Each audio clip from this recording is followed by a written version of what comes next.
Good morning. Well, just a little quick update to show where we're up to with this. I'm still letting it dry. I placed it outside in the sun. Smells a little bit because there's some paint thinner on this which I've used on the runway. As you can see, it's near enough getting done. I'm going into a little bit more detail here about the plane itself. I'm trying to suggest that it's in motion, so there's a few things that I've used the blending brush on to try and suggest movement of the aircraft as it's coming into land. As you can see there, the rush of the air under the wings and stuff. Also the light on the tail, a little bit of rush of the air there as well. Moving on to the sky with the bright moonlight, yeah, I had some problems with the bristles off one of the blending brushes. I used the Daler and Rowney ones. They're great brushes, but when they're brand new, sometimes you will get loose brush hairs come off them. There's not a lot you can do about that. I just leave them for a bit. You can probably see there's one still stuck in there. Leave them for a little while, let it dry, and then pick it out with tweezers or with scissors or something, trying not to mark the paint. If you do, just reapply some more paint and then just blend that back in again, so it's not too much of a terrible issue. You can choose to leave them there. If you're doing buildings and they buy a building and it's got like a line in it, you can actually use it to the effect of making it a little bit 3D just by moving it around and leaving it stuck in the paint, but that's entirely up to you. Down here, got the river just above the runway there.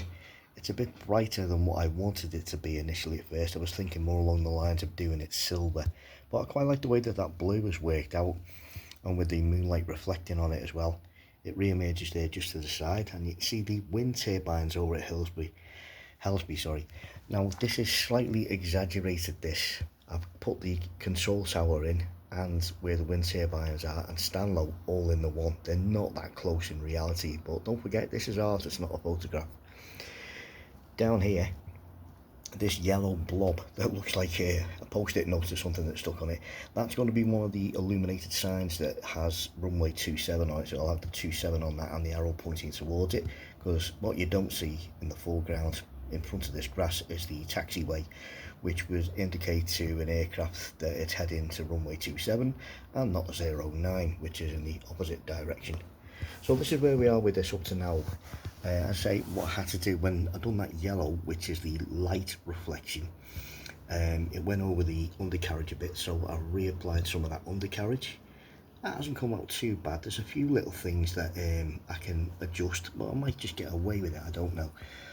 It's all trial and error, and as I say, this is the first one that I've done in oils, which is a lot different to doing aircraft or anything else really in acrylics. There are some differences that you do get used to after a while, but it's all trial and error. The main thing is to have fun with it. So yeah, this is where we're up to now with this, and for once we've actually got that nice big yellow thing up there called the sun. So yeah, once that's got the 27 on there. And another thing about this airport as well, Liverpool Airport, there's lots of little bunnies and foxes and other forms of wildlife, so I may put one or two of them in the foreground as well, just for a little bit of fun. I know a certain artist who I follow does that. He's got a certain character that he's developed with it, and yeah, that'll be my little tribute to him and his artwork as well, by putting a little rabbit or something in there. So we'll see how it goes. It's getting there eventually, near enough done, and once it is, dependent on the weather, it'll be back outside here laying flat and getting sprayed with the protector on it, and then yeah, I'll decide where we go from there as to whether or not I sell it or do prints of it and sell those, or sell both. But either way, I need the space. I'm running out of room, so I'm going to have to start selling some.